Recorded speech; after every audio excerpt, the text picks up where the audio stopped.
De Fieffé-Polisson, ça c'est vrai. Nous étions de Fieffé-Polisson. Le professeur d'histoire et géographie, un petit homme tout rond, à l'accent du terroir bordelais, bien sympathique, toujours costumé et portant de fines lunettes qui lui tombaient sur le nez, appréhendait par-dessus tout le chahut et tentait, lorsqu'il le pouvait, de décourager toute velléité de désordre dans sa classe. Il avait une horreur particulière du bruit, et c'est de bruit, bien sûr, qu'avec quelques acolytes, nous projetâmes de le submerger. Dès la rentrée des classes, tous les élèves, qui s'étaient donné le mot, se tinrent quoi, plus attentifs et plus sages que jamais. La leçon commença sans problème, quelques minutes passèrent, et soudain, un vacarme assourdissant emplit la classe. On eût juré une équipe de forgerons cognant à qui mieux mieux sur les radiateurs. La réaction ne se fit pas attendre. Cher Navarre, debout et les bras crochés. J'étais près du radiateur. J'obtempérais, mais le bruit continua de plus belle. Cher Mounoche, debout et les bras crochés. Le vacarme continua toujours, s'amplifiant même. Le professeur fit ainsi se lever tous les élèves assis près des radiateurs, puis, n'y tenant plus, rouge de colère, défit sa cravate et, prêt à faire une crise d'apoplexie, hurla « Cher Soudé, allez chercher monsieur le chancheur, et vite, s'il vous plaît !» Le sieur Soudé, qui était alors chef de classe, obtempéra et, quelques minutes plus tard, revint avec le censeur, en direction duquel, depuis le pas de la porte, le professeur, dès qu'il l'eut aperçu, vociféra « Monsieur le chancheur, un bruit épouvantable, un bruit épouvantable !» Le censeur arriva, et, une fois près de la porte, comme par enchantement, le bruit s'évanouit. Les élèves étaient là, bras croisés, et sages comme des images. « Monsieur le chancheur, je ne comprends pas, il y a encore 2 secondes, il y avait ici un bruit épouvantable, je n'y comprends rien. » Le censeur s'éclipsa. « Asseyez-vous et continuons. » À peine eut-il prononcé ces mots que le vacarme se fit entendre à nouveau, insoutenable, au point que les élèves se bouchaient les oreilles, la tête rentrée sur la poitrine pour glousser à leur aise. Et le professeur de se ruer une nouvelle fois sur le pas de la porte. « Monsieur le chancheur, Charles Comanche, Charles Comanche !» Le trottillement du pas accéléré du censeur, que l'on reconnaissait de loin, se fit à nouveau entendre, et lorsqu'il arriva sur le seuil de la porte, comme par enchantement, le bruit disparut une nouvelle fois.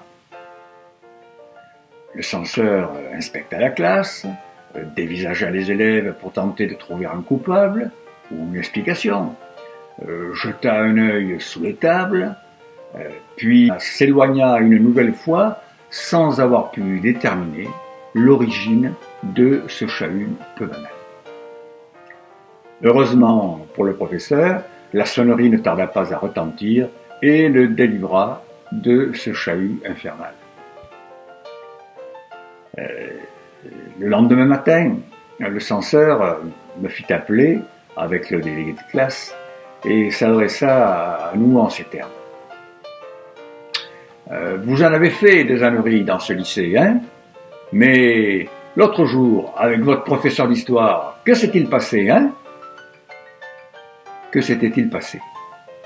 Nous certifiâmes avec assurance que les élèves n'avaient rien compris à cette affaire et que nous n'y étions pour rien. Le censeur, plus que sceptique, nous pria de repartir et jamais plus personne ne nous parla de cette affaire. Que s'était-il donc passé? Le professeur de mathématiques avait été remplacé par un auxiliaire. Et oui, c'était déjà le cas dans les années 50. Et les élèves eurent tôt fait de se rendre compte qu'il était sourd comme un carillonneur. Un jour, nous imaginâmes de perturber à distance le cours du professeur d'histoire et géographie dont la classe jouxtait celle de mathématiques dans la cour centrale. Aussitôt imaginé, aussitôt fait. Nous démontons quelques dossiers de banc et en informant nos camarades qui auraient cours de mathématiques alors que nous serions en classe avec le professeur d'histoire. Nos camarades promirent de ne pas nous décevoir et c'est en tapant comme des fous sur les radiateurs, sans que cela dérange le professeur de mathématiques, qu'ils occasionnèrent ce boucan épouvantable dans la classe voisine et au-delà même dans d'autres classes. Chaque fois que le censeur passait devant la fenêtre de la classe du professeur de mathématiques, les élèves s'arrêtaient de cogner et reprenaient leur jeu. Une fois, le censeur repartit. Ce professeur d'histoire et géographie était l'objet de nombreuses farces et railleries. Non qu'il fût méchant ou antipathique, c'était tout le contraire. Mais, son allure rondouillarde de comique, et sa petite tête surplombée d'un feutre noir, ses larges bretelles, sa façon cocasse de parler, prêtaient plus à rigoler qu'à travailler. Et n'étaient certainement pas des atouts favorables pour qu'il exerce convenablement son métier d'enseignant avec des élèves aussi dissipés.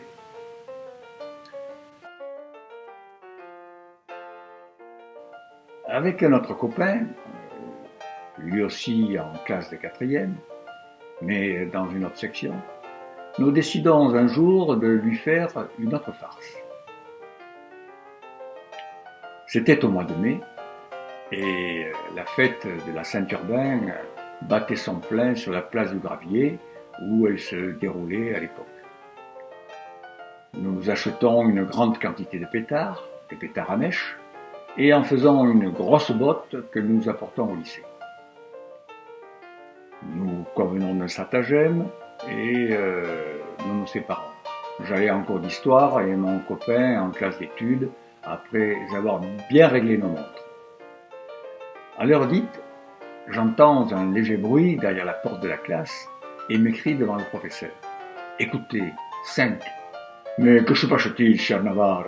Écoutez, 4. Écoutez, 3, 2, 1. » Une détonation effroyable retentit, et tandis que le professeur, en passe de tomber à la renverse, s'époumonait « Un attentat! Un attentat !» se dégage dans la classe une épaisse fumée noire suivie d'une forte odeur de poudre. Une nouvelle fois convoqué devant le censeur, en présence du délégué de classe qui confirma mes dires, j'expliquai que j'avais entendu derrière la porte une voix murmurer « 5, 4, 3, 2, 1 » et que j'avais pensé nécessaire d'en informer le professeur. Bien entendu, le censeur ne crut absolument rien à ces allégations ridicules, mais n'ayant pu prendre les fautifs en flagrant délit, et devant le manque de preuves, il nous laissa repartir, non sans nous avoir prévenu qu'à la prochaine incartade, notre compte était bon et que nous serions orientés.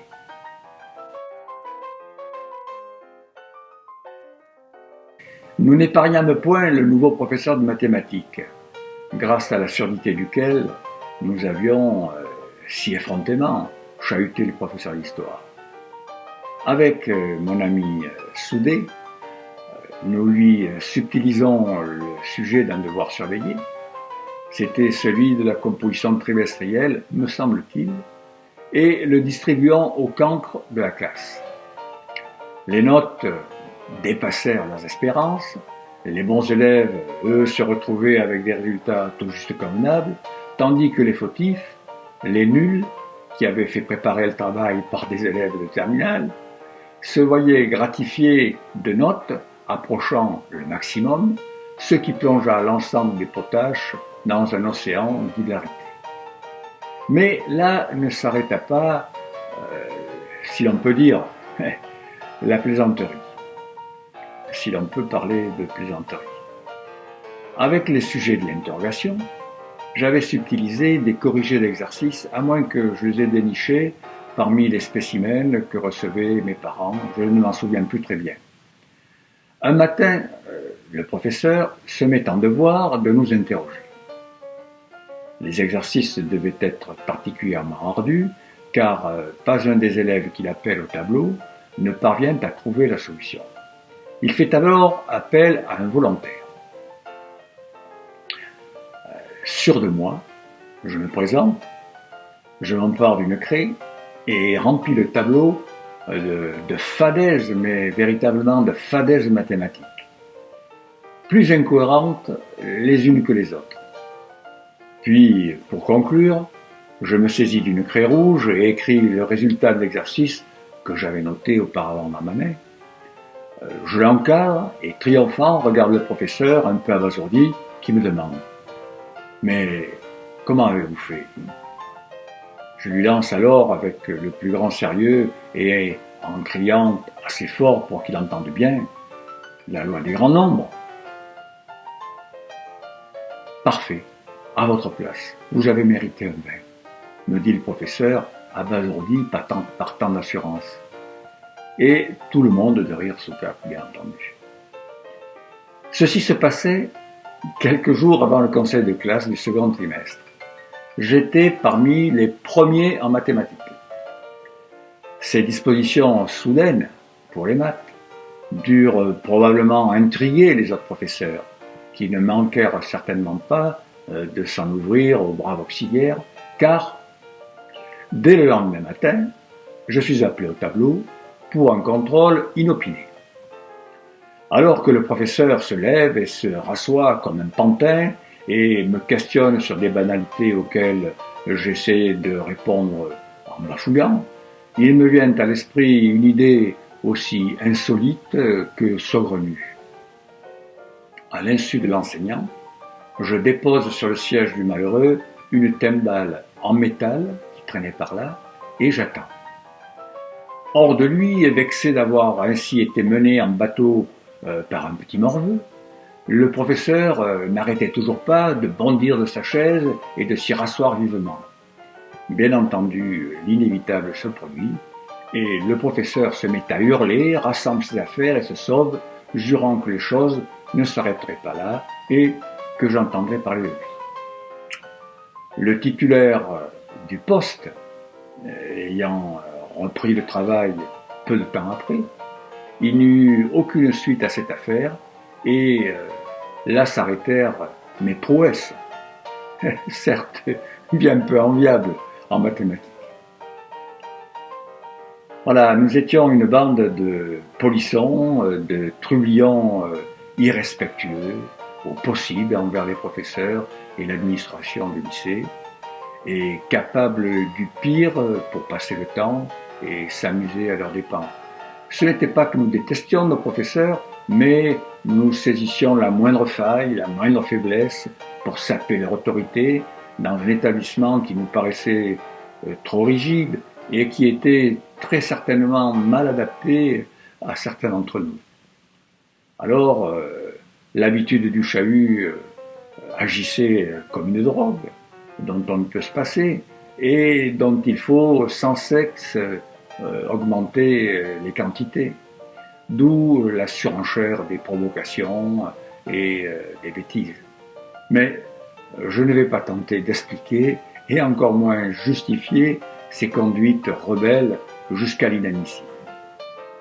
Ces anecdotes ont pour seule ambition de montrer ce qu'était le comportement d'une petite frange de lycéens dans les années 50-60. Alors, rendez-vous pour de prochaines anecdotes.